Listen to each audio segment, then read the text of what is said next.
The Varath Empire had fought many wars. They had crushed smaller species under their boots, burned planets that refused to kneel, and swallowed entire systems into their growing territory. They were tall, scaled, cold-blooded in every sense of the word, and they believed, truly believed, that no force in the galaxy was more powerful than them. So when they came to humans for help, it hurt their pride more than any battle wound ever had. The war against the Keth Collective had been going badly for 2 years. The Keth were not like normal enemies. They didn't think like individuals. They moved like a swarm, shared pain like a hive, and rebuilt their losses faster than the Varath could destroy them. Every time the Imperial army thought they had pushed the Keth back, the swarm returned, larger, angrier, and smarter than before. The eastern frontier of the Empire was bleeding. 3 Imperial generals had already been executed for failure. A 4th was currently standing in front of High Marshal Drethak, sweating through his uniform. High Marshal Drethak sat at the head of a long black table aboard his command ship, the Eternal Dominion. He was old, even by Varath standards. His scales were dark green fatting to gray at the edges. His eyes were yellow and sharp, and they had a habit of making every person in the room feel like they were being measured for a coffin.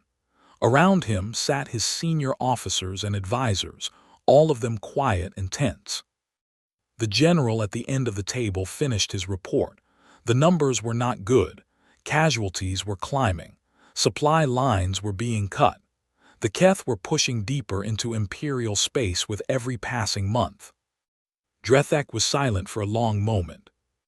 Then one of his advisors, a thin Varath named Counselor Veth, leaned forward and cleared his throat. "High Marshal," he said carefully, "there is an option we have not yet discussed." "Say it," Drethak said. "The humans." Veth placed a data chip on the table, specifically a mercenary unit. They call themselves the Ironclad Company, 3,000 soldiers. They have fought in 14 conflicts across the Outer Rim in the last decade. Their record is, he paused, unusual. Drethak picked up the data chip and scanned the information. His eyes moved slowly across the numbers, the battle logs, the casualty figures. Not the Ironclad Company's casualties, but the casualties they had caused. He set the chip down. "They are expensive," he said. "Very," Veth agreed. 40 billion credits upon mission completion. Safe extraction for all survivors, and they insist on controlling their own command structure. No Imperial officer is to give them direct orders. Drethak's lip curled. The idea of paying that much to a band of soft-skinned mammals was almost physically painful, but the Keth Prime offensive needed to succeed. If the eastern frontier collapsed, the political fallout would be worse than any battle. "Fine," he said. "Arrange the meeting." The meeting took place on a neutral station called Corvus Reach, a massive trading post at the edge of Imperial space where dozens of species pass through every day. It was the kind of place where nobody asked too many questions and everybody watched their back. Colonel Sira Voss arrived with 2 people. Just 2. No guards, no honor escort, no weapons visible. She wore plain gray fatigues with no rank insignia except a small iron clasp on her collar. She was not tall. She was not particularly imposing to look at. She had short brown hair, light brown skin weathered by years in bad weather on worse planets, and gray eyes that seemed to be calculating something every moment they were open. She was 43 years old and had been fighting in some form or another since she was 19. Behind her walked Lieutenant Commander Priya Osai, the regiment's intelligence officer, a sharp, quiet woman who kept a datapad in her hand at all times and noticed everything. Beside Osai was Sergeant Major Dako Mwangi, who was large enough that the Varath honor guards at the door shifted slightly when he walked past them. He said nothing. He didn't need to. Drethak had brought 50 people and wore full ceremonial armor. The contrast was not lost on anyone in the room. They sat across from each other at the table. Drethak began with the standard imperial greeting, a formal speech about the glory of the empire, and the honor being offered to a lesser species by being allowed into Imperial service. Voss waited until he was finished. Then she placed her own datapad on the table and slid it across to him. "The contract," she said simply. Drethak looked at it. His advisors leaned in around him. The terms were already written: 40 billion credits, safe extraction, independent command authority, and a long list of specific clauses. Clause after clause, covering every possible situation, every edge case, every scenario where an employer might try to reduce payment or remove soldiers from a battlefield without agreement. Clause 17, near the bottom, stated clearly, in the event of contract breach by the employer, including failure to pay, failure to extract, or hostile action taken against ironclad company personnel by the employer or their agents, the ironclad company reserves the right to pursue full asset seizure and punitive damages at a rate of 3 times the original contract value. Drethak read it. He had his legal advisors read it. Everyone nodded and smiled and pretended to take it seriously. Then Drethak signed it. He was already thinking about what came after. The humans would go to Keth Prime. They would fight because that's what they did. They would push the Keth back because apparently they were good at that. And then, once the battle was done and the eastern frontier was safe, a small, quiet order would be given. Orbital bombardment of the human positions. Clean. Simple. No witnesses. The 40 billion credits would stay in the Imperial Treasury. The humans would be listed as heroes who died in glorious battle. Problem solved. He handed the datapad back to Voss, with a smile that showed the tips of his teeth. Voss took it, looked at his signature and nodded once. She didn't smile back. Later, aboard the ironclad company's transport ship as it burned toward the edge of Varath space, Osai sat across from Voss in the small briefing room at the back of the ship. The rest of the regiment was in the lower decks, sleeping, cleaning weapons, playing cards, arguing about old football matches from stations back home. "He's going to betray us," Osai said. It wasn't a question. "Yes," Voss said. "The contract clause won't stop him. He doesn't think it matters." "He doesn't think we can enforce it," Voss said. "That's different." Osai looked at her. "Can we?" Voss leaned back in her chair and looked at the ceiling for a moment. Outside, through the narrow viewport, stars moved past in long white lines as the ship accelerated. "The Varath have been fighting the Keth for 2 years," she said. "That means their eastern frontier infrastructure has been operating on war footing for 2 years. Supply depots, fuel relay stations, communication hubs, all of it running at full capacity, probably understaffed because every warm body that can hold a rifle has been sent to the front." She paused. "It's a target-rich environment." Osai was quiet for a moment. Then she opened her datapad and began typing. "I'll start drawing up the secondary plan," she said. "Do that," Voss said.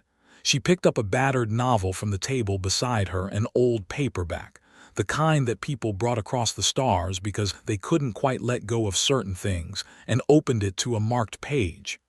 "And tell Mwangi to start selecting teams. 12 people each, good at quiet work." "How many teams?" Voss thought for a moment. 8, and tell them to pay attention during the campaign. They're going to be doing a lot of scouting that has nothing to do with the Keth. Osai nodded and stood up to leave. At the door she paused.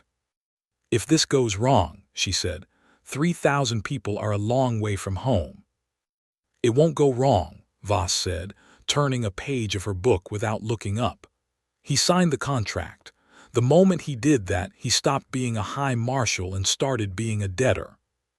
The ironclad company arrived at Keth Prime 6 days later.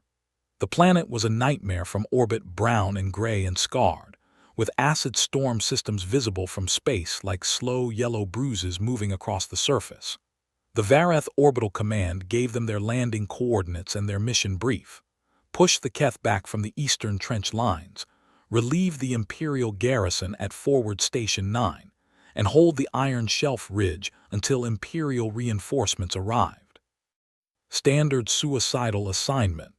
The kind of job the Empire gave to people it didn't expect to come back.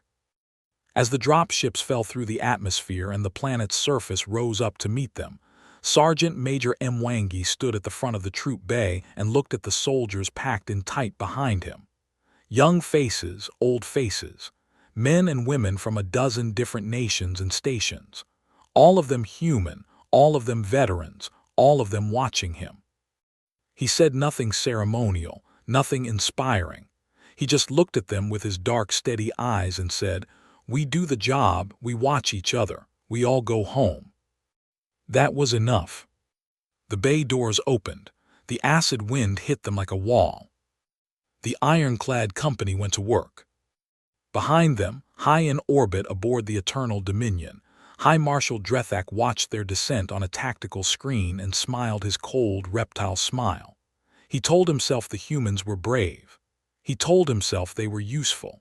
And he told himself that in 6 weeks, when the battle was done and the Keth were beaten, he would give the order and not feel a single thing about it. He had no idea what was already being planned 3,000 kilometers below him. Nobody ever did with humans. That was the problem. That had always been the problem. You didn't see it coming until the invoice arrived. Keth Prime was not a planet that anyone would choose to fight on if they had a choice. The air was thick with trace acids that ate at unprotected skin and corroded cheap metal over time. The ground was hard-packed gray earth broken up by deep trenches and craters left over from 2 years of artillery exchange. There were no trees, no rivers, no open sky that wasn't streaked with the yellow-brown of incoming storm systems. It was loud all the time, bombardment, counter-bombardment, the distant shrieking of Keth biodrones cutting through the air in swarms. The Varath soldiers already on the ground looked beaten. They moved slowly, spoke quietly, and had the hollow look of people who had been in a bad place for too long and had stopped believing it would ever get better. When the ironclad company's drop ships touched down inside the perimeter of Forward Station 9, the Imperial Garrison Commander, a junior officer named Submarshal Veith, came out to meet them with the exhausted air of a man who had stopped expecting good news. What he got instead was 3,000 humans climbing out of drop ships in full gear, talking loudly, setting up equipment fast, and not looking afraid. Veith stood there for a moment and watched them. One soldier had a speaker clipped to his pack, playing music that Veith's translation chip couldn't identify, something fast and aggressive with heavy percussion. Another group was already spreading out a map on the hood of a vehicle, pointing, arguing, laughing. 2 soldiers near the perimeter wall were arm wrestling, while a third one refereed the match with complete seriousness. "They are," Veith started. "Loud," said one of his aides. "I was going to say unconcerned," Veith said. Colonel Voss appeared from the middle of the organized chaos and walked up to Veith. She shook his hand, a human gesture that Varath rarely used, but Veith had been briefed on and asked for a full tactical update. Veith gave it to her in 15 minutes. She listened without interrupting, asked 4 sharp questions, thanked him, and went back to her people. Within 2 hours, the ironclad company had fully integrated into the station's defense positions. Within 4 hours, they had already started pushing out beyond the perimeter, scouting, testing the Keth lines, probing for weak points. Veith watched them go with something he couldn't quite name. He sent a short message to Varath Imperial Command that night. "Human mercenaries have arrived. Initial assessment. Aggressive, disciplined, unusual behavioral patterns. Morale impact on garrison. Significant and positive." He never sent a follow-up report about the humans being afraid, because they never were. The first major action came on the 3rd day. The Keth hit the southern trench line just before dawn, which was a common tactic. The acid storm cycles made sensor sweeps unreliable in the pre-dawn window, and the Keth had learned to exploit it. They came in waves, thousands of the biomechanical creatures moving across open ground in patterns that looked almost random but weren't. They communicated through signals too fast for individual brains to process. the whole swarm reacting as one thing to whatever the other parts experienced. The Vareth troops in the southern trenches fell back almost immediately, not because they were cowards. They were tired, overwhelmed, and had seen this kind of assault fail before. Falling back was the trained response. The ironclad company did not fall back. Sergeant Major Dako Mwangi was in the southern trenches when the wave hit. He had 2 full squads with him, 24 people. The Varath soldiers around him were already beginning to pull out, and for a moment the trench was a mess of movement going in different directions. Mwangi's voice cut through the noise like a physical thing. Hold the line. Bravo and Charlie squads left and right of the junction. Set heavy weapons here, here, and here. Move. They moved. It was not complicated and it was not pretty, but it was fast and it was disciplined. The heavy weapons went up. The fields of fire were set, and when the Keth wave hit the junction, it hit a wall. The fight lasted 4 hours. At one point, a section of the trench wall collapsed under artillery fire, and 3 of Mwangi's people were buried up to their waists. The other soldiers dug them out with their hands while still returning fire. One of them came out of the dirt, cleared his rifle in 10 seconds, and went right back to shooting. A Vareth soldier crouched nearby watched this happen with his mouth open. When the Keth finally pulled back, not retreating, just regrouping, as they always did, the junction was still held. 24 humans had stopped an assault wave that had pushed 3 times their number of Vareth troops back in the first few minutes. Mwangi sat down in the dirt with his back against the trench wall, pulled out a battered metal flask, drank from it, and offered it to the nearest Vareth soldier. The soldier stared at him. Mwangi shrugged and put it away. "Get some water," he said. "They'll come back in a few hours." They did come back. Mwangi held the line again. Over the next 3 weeks, the ironclad company ground the Keth down. The aliens watching from the Vareth Orbital Command got used to seeing their tactical screens show human positions advancing when every model said they should be retreating. They watched humans fight at night without thermal band visors and still hit their targets. They watched humans take casualties, real casualties, people who were hurt and people who died, and keep going. Not because they felt nothing, but because stopping was not something they were willing to do. The behavior confused the Vareth observers. There were long discussions aboard the Eternal Dominion about what drove the humans to push like this. Some thought it was chemical, some biological aggression response. Others thought it was simple programming, some military conditioning. One younger officer suggested, quietly, that maybe it was personal, that humans fought hard because they actually cared about the people beside them. The older officers dismissed this. But the young officer wasn't wrong. The ironclad company had been together for a long time. They had fought on ice planets and desert moons and flooded colony worlds. They had lost people and buried them and kept going. They trained together, ate together, argued and laughed, and occasionally fought each other in ways that somehow made them closer instead of further apart. They were not a military unit in the formal sense. They were something older than that, something that didn't have a good word in most languages. They were, for lack of a better word, a family. A very large, very armed, extremely dangerous family. And you did not betray families without consequences. On the 19th day, Lieutenant Commander Priya Ose found what she had been looking for. She had been monitoring Imperial communication frequencies during every quiet moment of the campaign, intercepting fragments, running them through her decryption algorithms, building a picture from pieces.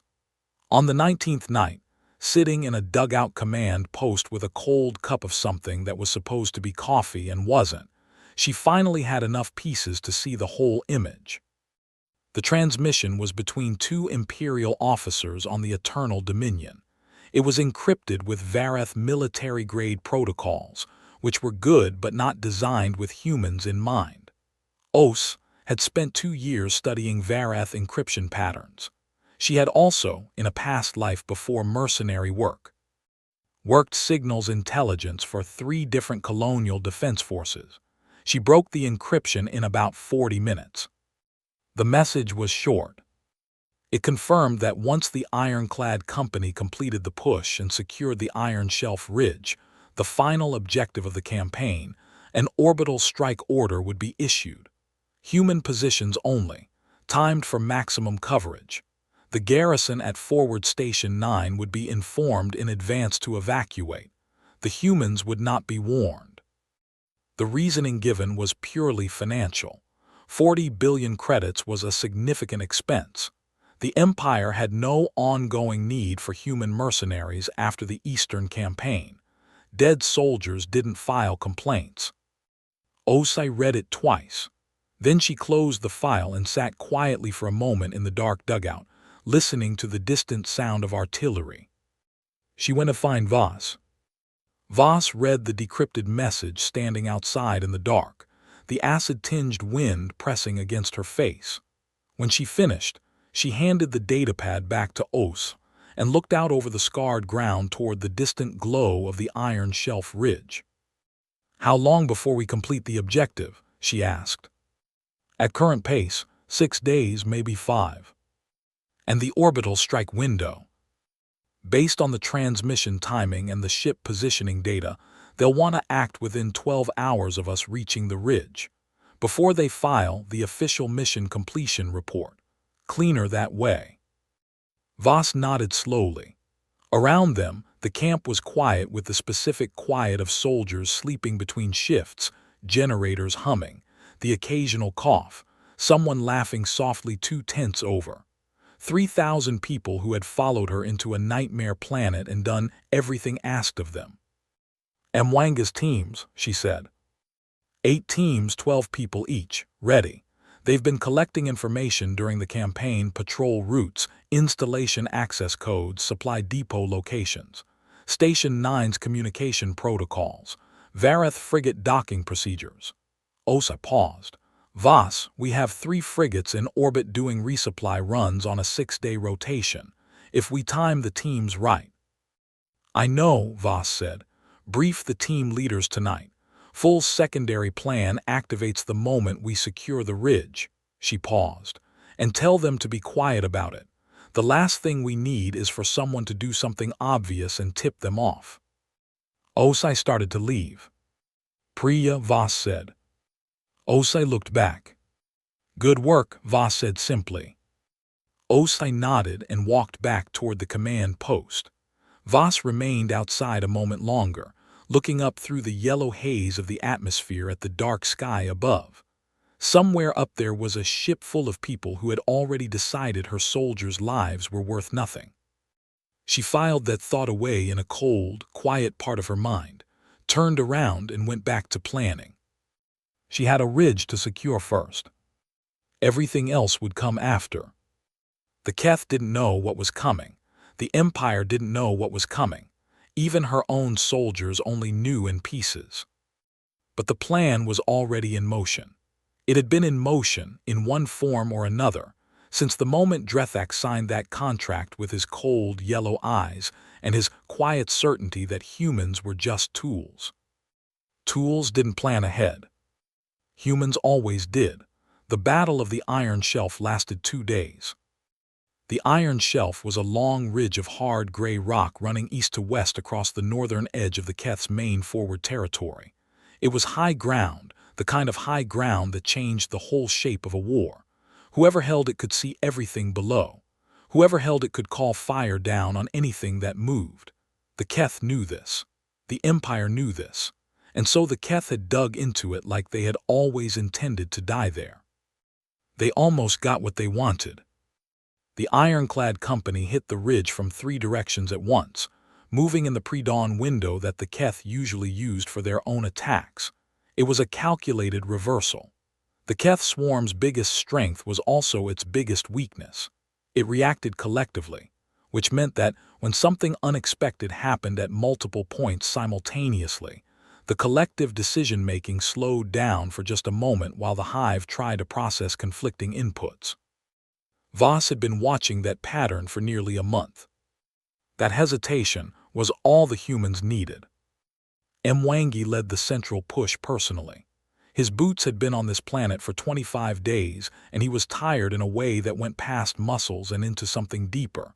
But his hands were steady and his voice was steady, and the soldiers behind him matched him step for step. They went up the rocky face of the shelf under fire, using the craters and the broken ground as cover, and they didn't stop. 2 soldiers in Mwangi's squad were hit in the first hour. The rest of the squad pulled them to cover and kept moving. That was the human way of it. You didn't abandon people, but you also didn't stop, because stopping meant everyone died instead of just some people. It was a hard math that every soldier learned eventually. The ironclad company had learned it a long time ago. By noon on the second day, the ridge was taken. The Keth pulled back from the shelf, regrouping into their underground network further north. Their biomechanical drones swept across the sky one last time and then disappeared. The ridge was quiet for the first time, probably, in 2 years. Mwangi stood at the top of the shelf and looked out over the gray, broken landscape below. The acid wind was lighter up here. He could see for a long way. Behind him, his soldiers were checking each other for wounds, setting up defensive positions, calling out names and getting answers. He counted the answers in his head without moving his lips. When all of them came back, something in his chest loosened very slightly. He reached into his jacket and took out the battered metal flask and allowed himself one long drink. Then he put it away, turned around, and started giving orders. The mission was complete. Now came the other part. The 8 teams had already been moving for 18 hours before the ridge was secured. They had slipped out of the ironclad company's perimeter in small groups over the previous 2 days, using the chaos of the ongoing campaign as cover. Each team leader had a sealed set of orders from Voss and Osai, target assignments, access codes collected during the campaign, specific objectives that had nothing to do with the Keth, and everything to do with the infrastructure of the Vareth eastern frontier.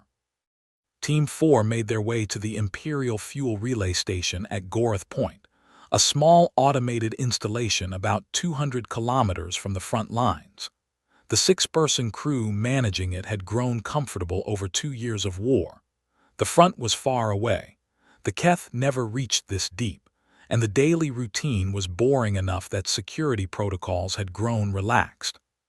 Team 4 spent 40 minutes bypassing the external sensors, another 20 minutes inside, and left without anyone aboard the station knowing they had ever been there. They left behind a set of devices that would activate on a specific encrypted signal. Team 7 was more ambitious. They had spent the last 2 weeks working in rotating shifts during quiet periods, studying the docking and access protocols of the 3 Vareth frigates that handled resupply runs to the Eastern Front. The frigates rotated on a 6-day schedule, which meant there was always at least one in the orbital zone near Keth Prime at any given time. Imperial crews were stretched thin. The frigates ran with minimal staff during resupply cycles. Team 7, 12 people who had collectively operated in 6 different space environments over the years, knew how to move through a ship without being noticed.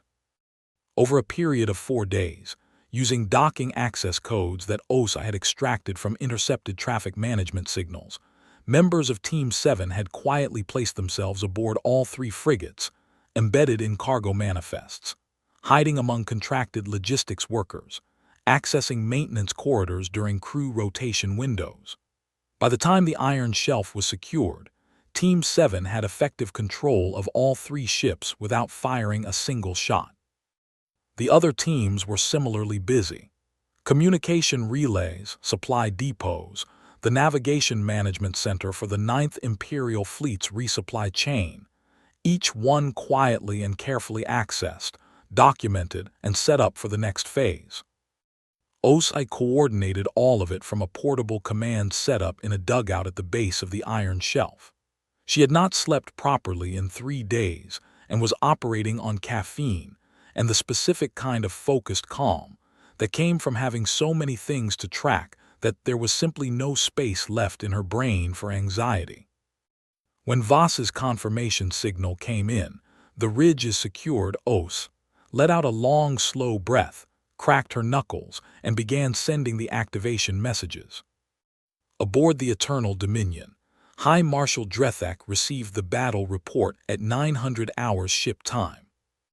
The Iron Shelf had been taken, the Eastern Keth advance was broken, Forward Station 9 was secure. The campaign was functionally over. He read the report twice, not because it was unclear, but because he wanted to enjoy it for a moment. 2 years of grinding failure. 2 generals executed. Billions of credits spent on a war that had seemed unwinnable. And now it was over, because a band of 3,000 humans had gone to a terrible planet and done what his own armies could not. He found this mildly annoying, and also completely irrelevant. He set the report down and looked at his senior officer, Fleet Commander Wrath, who stood at attention on the other side of the table. "The human positions," Drethek said. "Confirmed, High Marshal. They are consolidated on and around the Iron Shelf Ridge. 47 capital cannons have firing solutions. All positions are within strike range. And the garrison at Station 9. Evacuation order transmitted 40 minutes ago. They will be clear of the blast radius within the hour." Drethek nodded. He poured himself a small glass of fermented spice wine, a private reserve he kept for significant moments, and held it for a moment without drinking. "Make sure the mission report lists them as heroes," he said. "Killed in a final Keth counterassault while holding the ridge, something appropriate, something that sounds like what they would have wanted." "Of course, High Marshal." "And begin processing the budget reallocation for the saved contract payment." "Already initiated, High Marshal." Drethek drank his wine. It was very good wine. "Fire when ready," he said. 47 cannons fired. The Iron Shelf lit up on the tactical screens in a cascade of impact markers. Rock and dirt and metal vaporized under the bombardment. The strike lasted 11 minutes and was, by any technical measure, a very effective piece of orbital artillery work. When it was over, the area where the ironclad company's consolidated positions had been was a series of perfectly spaced craters. Nothing moved. Nothing could have survived. The bridge of the Eternal Dominion was quiet for a moment. Then Drethek set down his empty glass and the tension in the room broke. Officers exchanged looks of satisfaction. Someone at a rear console started processing the budget paperwork. Drethek stood up, clasped his hands behind his back, and walked toward the door. He had exactly 11 minutes of satisfaction. Then every alarm on the ship went off at once. The first report came in from the fuel relay station at Gorath Point: total power failure, systems unresponsive, output at 0. Then the Navigation Management Center for the 9th Fleet's resupply chain went offline. Then the communication hub at Vareth Relay Station 9, the single most important signal routing point in the entire eastern frontier, simply stopped transmitting. Then Fleet Commander Wrath's voice came over the internal comm, tighter than Drethek had ever heard it. "High Marshal, we have a situation with the resupply frigates." "What situation?"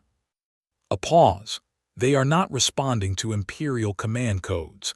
They are, High Marshal, they are responding to different command codes. We don't recognize the authorization signature." Drethek turned back from the door very slowly. "What authorization signature?" Another pause. When Wrath spoke again, his voice had the quality of a person reading something they couldn't quite believe. "It says Ironclad Company, authorization Voss S. Colonel." The room was very quiet. Then every Imperial frequency in the eastern sector crackled, and a voice came through, calm, clear, unhurried. A human voice. A woman's voice. The kind of voice that sounded like it had already thought through everything you were about to say before you said it. "High Marshal Drethek, this is Colonel Sira Voss of the Ironclad Company. I'm calling to inform you that you are currently in violation of our contract, specifically clauses 4, 9, 12, and 17. In accordance with Clause 17, we are now exercising our right to pursue damages. A brief pause. You'll be receiving an invoice shortly. We recommend you review it carefully. Then the frequency went quiet. Drethak stood in the center of his bridge, surrounded by flashing alarms and the panicked voices of his officers. And for the first time in a very long time, he felt something he did not know how to process. He had signed a contract with humans. He had tried to kill them. They had survived. And now they were collecting. His counselor Veth appeared at his elbow, and the old thin advisor had the look of a person who had warned someone about something important and had not been listened to. He said nothing. He didn't need to. The alarm said everything for him. The Vareth Empire was very large, very old, and very powerful. It had hundreds of warships, millions of soldiers, hundreds of years of military doctrine written down in thick books and taught in strict academies. It had fought wars on a dozen fronts and won most of them. It had more resources, more firepower, and more territory than the Ironclad Company, by every measurement that any military planner would put on a chart. None of that helped, because the Ironclad Company was not fighting the Vareth Empire the way the Vareth Empire knew how to be fought. Every military doctrine in the Imperial Library assumed that an enemy would try to engage on equal terms, ships against ships, soldiers against soldiers, firepower against firepower. Every Imperial general was trained to think about force ratios, about front lines, about supply chains and logistics. They were trained for conventional war. What Voss ran was not a conventional war. It was an education. The 3 captured Vareth frigates were the beginning. Team 7, 12 people who had spent weeks quietly learning Vareth ship systems from the inside, now ran those ships with the kind of confident competence that came from people who had operated in space environments for most of their adult lives. The frigates were not weapons of war in the direct sense. They were tools of access. With valid Vareth IFF codes and legitimate-looking command signatures, they could dock at almost any Imperial installation in the eastern sector without triggering immediate alarms. They used this very carefully. The Vareth shipyard at Gorath Station was the Empire's primary repair and construction facility for the Eastern Fleet. It was staffed by thousands of workers and protected by a ring of automated defense platforms. Getting inside with weapons would have been impossible. Getting inside as a routine resupply frigate was trivially easy. 2 people from Team 3 spent 4 hours aboard the station during a maintenance window, moving through service corridors that weren't on the main maps because they were old and nobody had updated the schematics in decades. When they left, they had not fired a single shot. They had not damaged a single wall. They had simply accessed the central control systems for every dry dock crane in the facility and pushed through a firmware update. 3 days later, every crane in the shipyard stopped moving, not in a dramatic explosion, not with fire or wreckage. They simply locked up. A small error message appeared on each control terminal. The message was in a code format that didn't match any Vareth diagnostic system, and the technical staff spent 4 days trying to figure out how to override it. The override code was available. It was listed at the bottom of the error message in very small text. Above it, in equally small text, was a price. The Vareth engineers were not authorized to pay it, so they escalated to command. Command escalated to the budget office. The budget office escalated to the Imperial High Council on Vareth Prime. The shipyard sat idle for 2 weeks while the bureaucracy tried to figure out who was responsible for this situation, and more importantly, who was going to pay for it. 11 warships that should have completed repairs in that window did not complete repairs.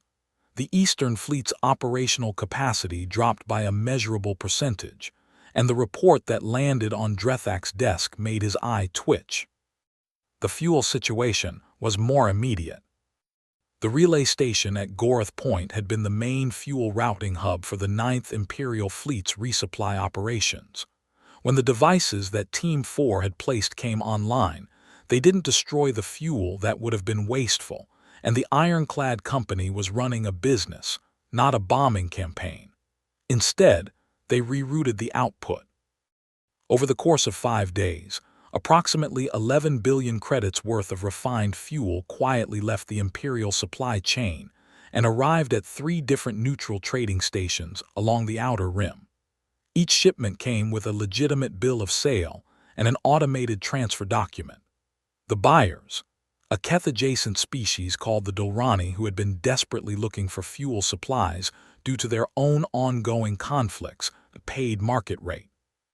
The ironclad company account that received the payment was registered on a neutral station under a corporate name that took Varath intelligence analysts 3 weeks to trace back to its source. Fleet Commander Wrath presented the fuel loss report to Drethak on the same morning that the shipyard crane report arrived. He placed them both on the table and stood back and said nothing, because there was nothing useful to say. Drethak looked at both reports, then he looked at Wrath, then he looked back at the reports. "Where are they?" he asked. "Where are the humans physically located?" "That's the—" Wrath stopped and chose his words carefully. "That's the difficulty, High Marshal. We don't have reliable information on their physical location. We have evidence of their activity in at least 7 different locations across the eastern sector, but they don't appear to be consolidated anywhere. Our intercepts suggest small teams operating independently." "Send a fleet to intercept the frigates." "We have. The frigates changed their IFF codes and docked at a neutral-flagged station before our ships arrived. We can't engage them there without creating an incident with 3 other species who also use that station." Drethak was quiet. "Intercept their communications," he said. "We're trying. They're using encryption formats we haven't seen before. They also appear to be deliberately communicating in fragments, pieces spread across multiple frequencies that don't look meaningful individually. Our signal analysts are working on it." What Wrath didn't know, what the Varath analysts sweating over their equipment didn't know, was that some of the ironclad company's communications were in old Earth languages.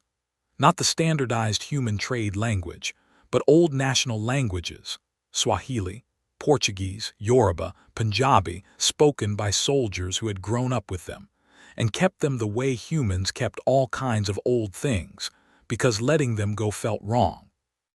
No Varath translation algorithm had more than 30% coverage on pre-contact Earth languages. The fragments that got through were noise. Mwangi had suggested it in a briefing 3 weeks before the Ridge assault. Voss had written it into the communication protocol the same day. On the 14th day after the orbital strike, something happened that Drethak had not anticipated. The political situation on Varath Prime fell apart.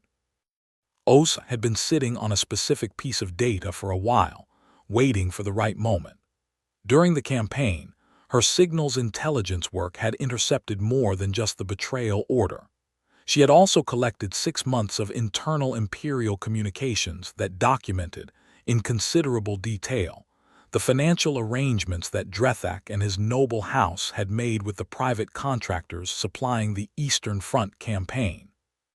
The contracts were inflated. The actual costs were about 40% of what had been charged to the Imperial Treasury.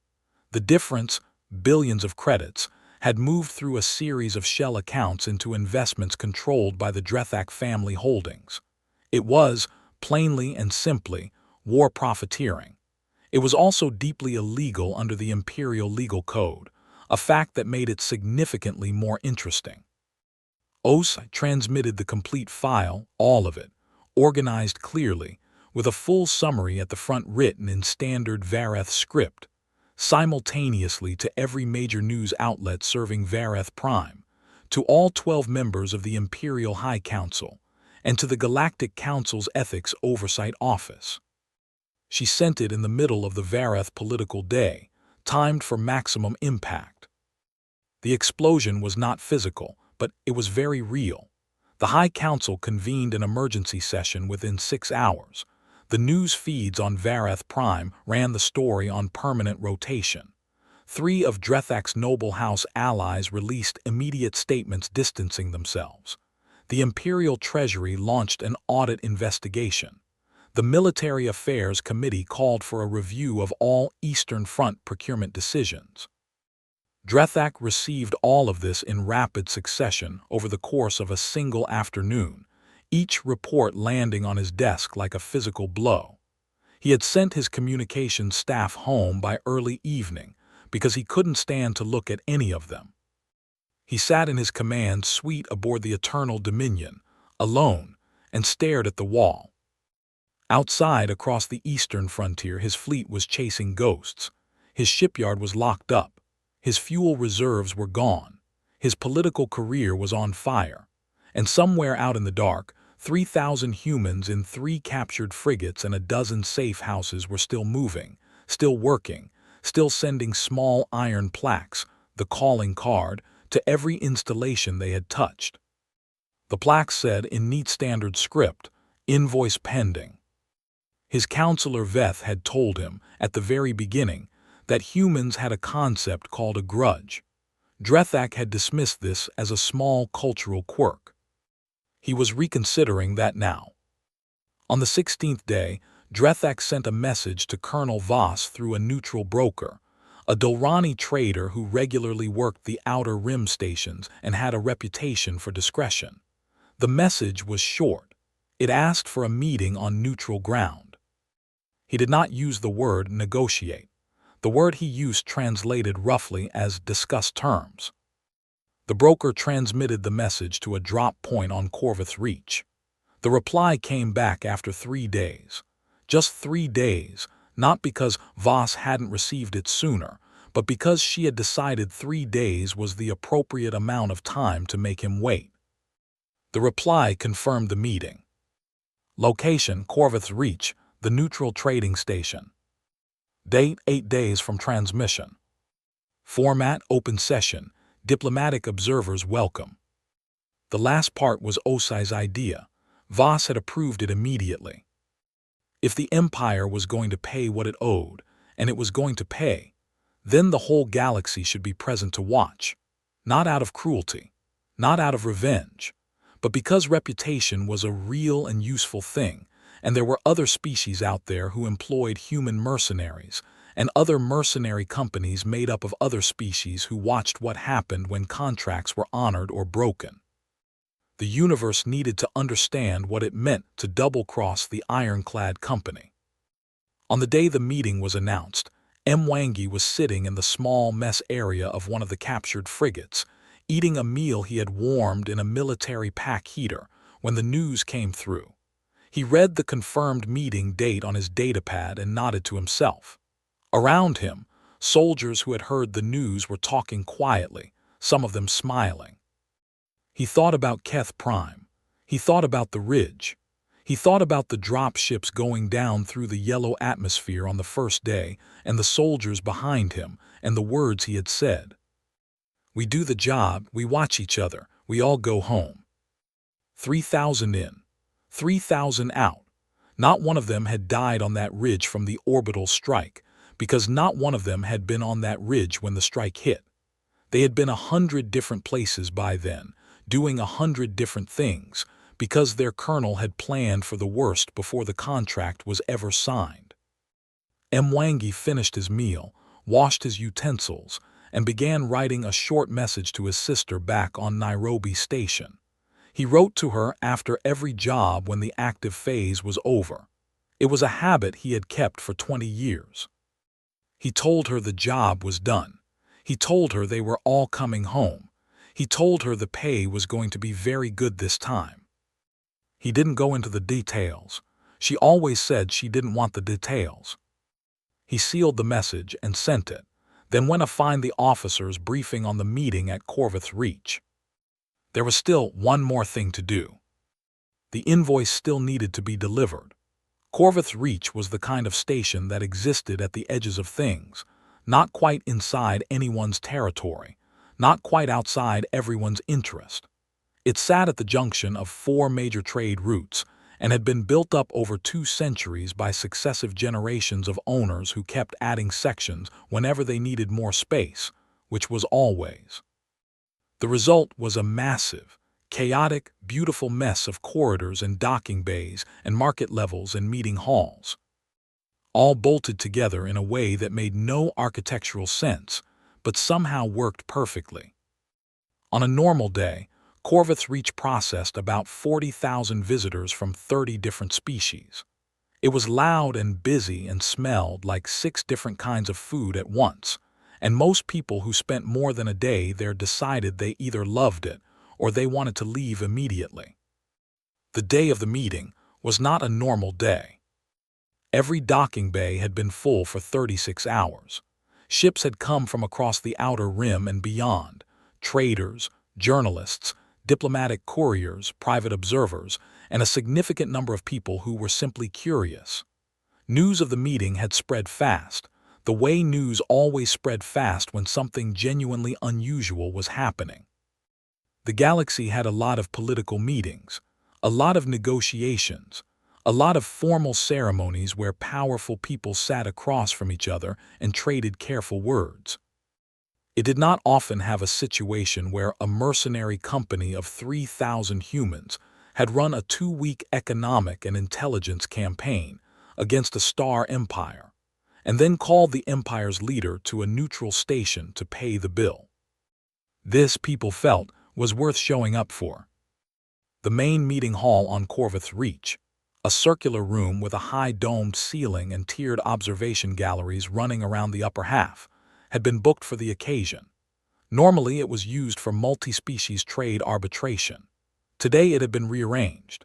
A single long table in the center, 2 chairs on each side, and 300 seats in the observation galleries for diplomatic witnesses from 14 species who had formally requested observer status. The hall was full when Drethak arrived. He had brought 50 people in his official delegation and wore full imperial ceremonial dress, dark armor with gold trim, the rank markings of a high marshal running down both arms, the formal headpiece that indicated his status in the noble hierarchy. It was an impressive display. It was the kind of display that was supposed to make other people feel small and impressed and aware of the power they were dealing with. The observers in the galleries watched him walk in.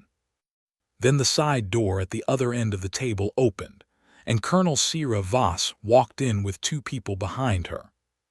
Plain gray fatigues, the small iron clasp on her collar, no ceremony, no honor guard. She walked to her side of the table, put a datapad down, and sat. Behind her, Osa and Mwangi took their seats without any particular expression. Mwangi had cleaned up, his uniform was neat, his boots were polished, but he had also clearly not slept much in recent weeks, and neither had any of them. They looked like people who had been working hard for a long time and had one more task left to complete before they could rest. Drethak sat down across from Voss. His 50-person delegation arranged themselves behind him. He looked at Voss across the table, this small, plain, quiet human woman who had cost him more in 3 weeks than most wars cost in a year, and he said, very carefully, "Colonel, I appreciate you agreeing to this meeting." Voss looked at him for a moment. Then she picked up the datapad from the table in front of her and slid it smoothly across the table to him.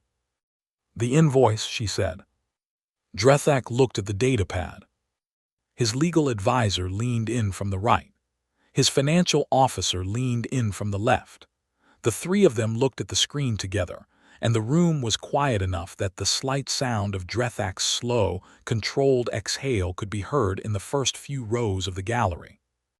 The invoice was detailed. It was very, very detailed. The original contract fee was listed at the top, 40 billion Vareth credits. Beside it in clear text was a note, completed in full. Eastern Keth advance broken. Iron Shelf Ridge secured. Forward Station 9 relieved. All contractual objectives met. Below that, under the heading Contract Breach Penalties, Clause 17, the math was laid out step by step. Breach of contract by the employer. Hostile action taken against ironclad company personnel. Orbital bombardment of known human positions. The multiplier, 3 times the original contract value, 120 billion credits. Below that was a detailed line-item breakdown of additional charges. Hazard compensation for the orbital strike attempt, calculated using a specific human legal formula that took into account the number of personnel targeted, the nature of the threat, and a precedent from a previous contract dispute that the ironclad company's lawyers had evidently filed and won some years earlier. 40 billion credits. Asset recovery costs, fuel, ships, communication access, installation time. 17 billion credits with supporting receipts. The receipts were attached, all of them, in order.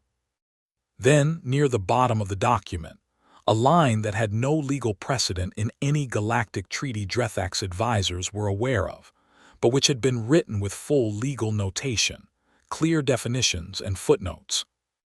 Emotional distress and reputational risk surcharge. 3 billion credits. The footnote attached to this item was 4 paragraphs long and referenced something called the Revised Human Mercenary Guild Standards of 2381, which was apparently a real document, and which Drethak's legal advisor was already looking visibly sick about. Total due, 180 billion Varath credits. Payable within 30 days. At the very bottom, in small text, was a final note. The ironclad company will retain possession of 3 Varath Imperial frigates, registry numbers 7 Wrath, 9 Wrath, and 12 Wrath, as a late payment processing fee. Vessel documentation will be transferred to neutral registry upon receipt of full payment. Drethak set the datapad down. The room remained very quiet. Then one of the Dolrani observers in the gallery coughed softly, and the sound was very loud in the silence. Drethak looked across the table at Voss. He had prepared for this meeting.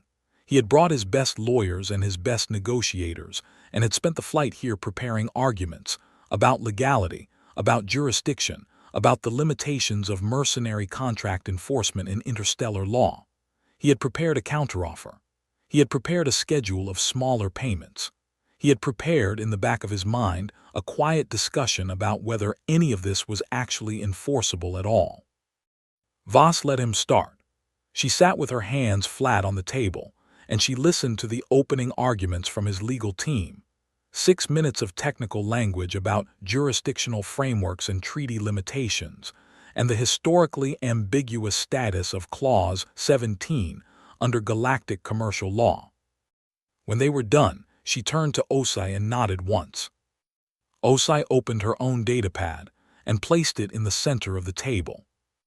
That's the complete financial audit of House Drethak's Eastern Front procurement contracts for the last 3 years, Osai said, calmly and clearly. It documents, in detail, approximately 34 billion credits in inflated billing to the Imperial Treasury. There are also communications attached that connect these transactions directly to the High Marshal's personal financial holdings. She paused. We have already transmitted a preliminary version to the High Council and to the Galactic Ethics Oversight Office. The complete version is prepared for full public release. She looked at Drethak the way a person looks at something they've already measured and categorized and moved past. It is not part of the invoice, she continued. It is simply context for the conversation. The 6 members of Drethak's legal team were no longer discussing jurisdictional frameworks. They were very quiet and very still. Drethak's financial officer, a small, thin Varath who had been keeping his expression neutral through the whole meeting, leaned forward and whispered something in Drethak's ear. Drethak closed his eyes for a moment. When he opened them, his expression had changed. The ceremony was gone. The performance of imperial dignity was gone. What was left was just an old, tired politician looking at the end of something. The frigates, he said. We keep them, Voss said. That's not negotiable.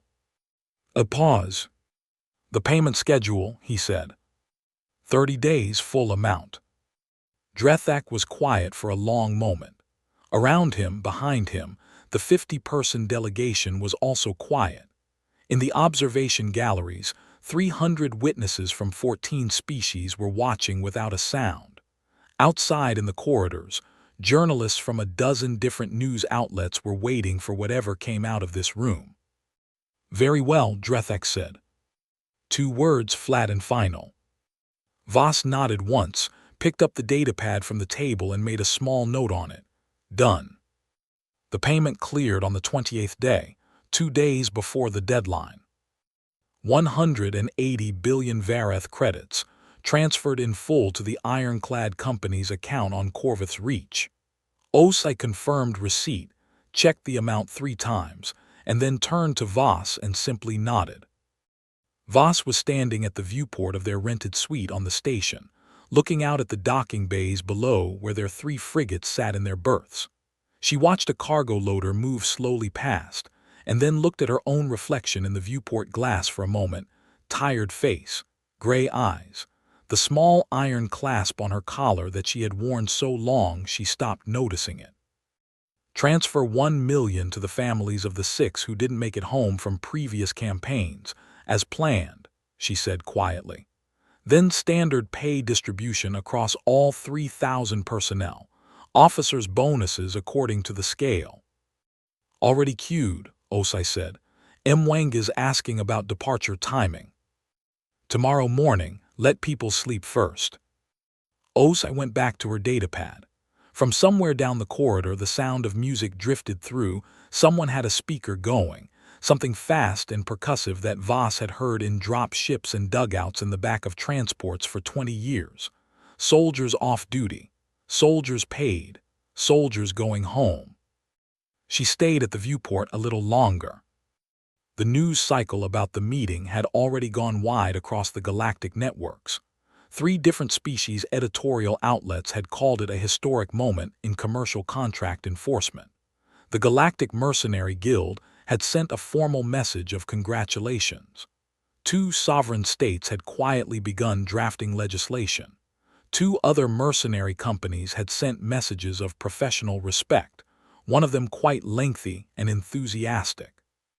And in the military academies of 14 species, in the offices of treaty lawyers across the rim, in the briefing rooms of private security firms and corporate defense contractors and small independent units operating in frontier space, the story was being told and retold. Not just the ending, but the whole shape of it. The planning that had started before the contract was signed. The secondary plan built into the campaign. The patience of it. The completeness of it. The invoice that arrived before the betrayers had finished celebrating. Mwangi found Voss at the viewport eventually, as he usually did when she had been alone with something too long. He stood beside her and looked out at the same view, the docking bays, the ships, the slow movement of Corvus Reach going about its business all around them. Nairobi station in 9 days, he said, if we take the direct route. 9 days is fine, she said. He nodded. He was quiet for a moment. Do you think they'll learn from it? He asked. The Empire. Voss thought about this seriously, the way she thought about all tactical questions. Drethak won't be in power much longer. The council will move on him within the year with the financial data. The next administration will have different priorities.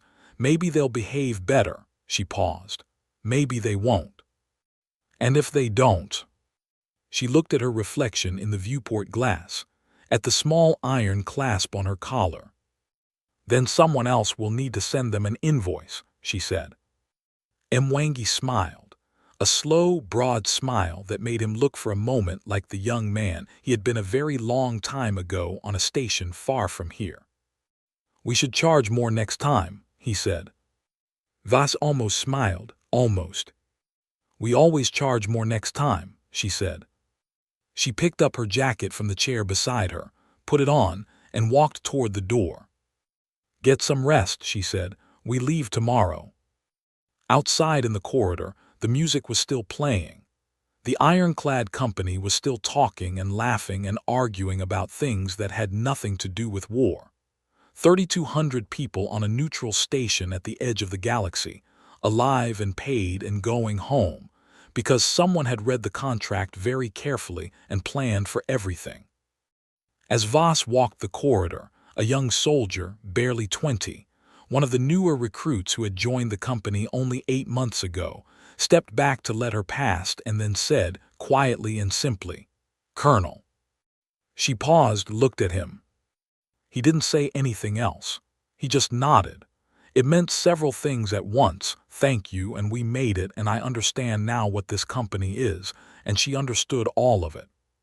She nodded back. Then she walked on, already thinking about the next job, the next contract, the next planet at the edge of someone's war. And somewhere behind her, the music played on.